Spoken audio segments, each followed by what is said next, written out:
Lahore Pakistan police نے 11 جون کو پاکستان میں اغوا ہونے والی مسیحی لڑکی کی زبردستی تبدیلی مذہب شادی کے معاملے میں کوئی کارروائی نہیں کی۔ 14 سالہ الشبہ عدنان کو ایک 26 سالہ مسلمان شخص اس کے گھر سے لے گیا۔ مختار نامی شخص مبینہ طور پر پہلے سے شادی شدہ ہے۔ بورے والا تحصیل میونسپل اتھارٹی کے سینٹری ورکر عدنان مسیح نے اپنی بیٹی کے لاپتہ ہونے کا علم ہونے کے بعد فوری طور پر سٹی پولیس اسٹیشن بورے والا میں رپورٹ درج کروائی۔ تاہم آج تک پولیس نے FIR درج نہیں کی، جس سے بچی کی بازیابی کے لیے قانونی کارروائی میں کافی تاخیر ہوئی ہے اور خاندان کی پریشانی میں اضافہ۔ اس کے والد نے پولیس سے بار بار ملاقات کی اور ان سے درخواست کی کہ وہ اس کی بیٹی کو بازیاب کروائیں، لیکن اس کی کسی نے نہ سنی۔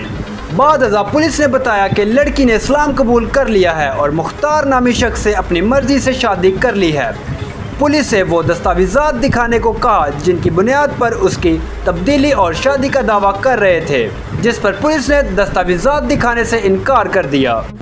اس کے بعد انہوں نے ایک سینئر پولیس آفیسر سے ملاقات کی اور اس پر زور دیا کہ وہ ماتحتوں کو FIR درج کرنے کی ہدایت کریں، جو شکایت کنندہ کا قانونی حق ہے، لیکن افسران نے ابھی تک مقدمہ درج نہیں کیا۔ عدنان مسیح کا کہنا ہے کہ اسے یقین ہے کہ مختار نامی شخص نے الشبہ کو اس وقت پکڑا جب وہ اپنے چچا سے ملنے جا رہی تھی۔ متاثرہ کے اہل خانہ کا بچی کی بازیابی کا مطالبہ اور اعلیٰ حکام سے انصاف کی اپیل۔ معلومات کا قابل اعتماد ذریعہ CRC، جڑے رہیں CRC کے ساتھ۔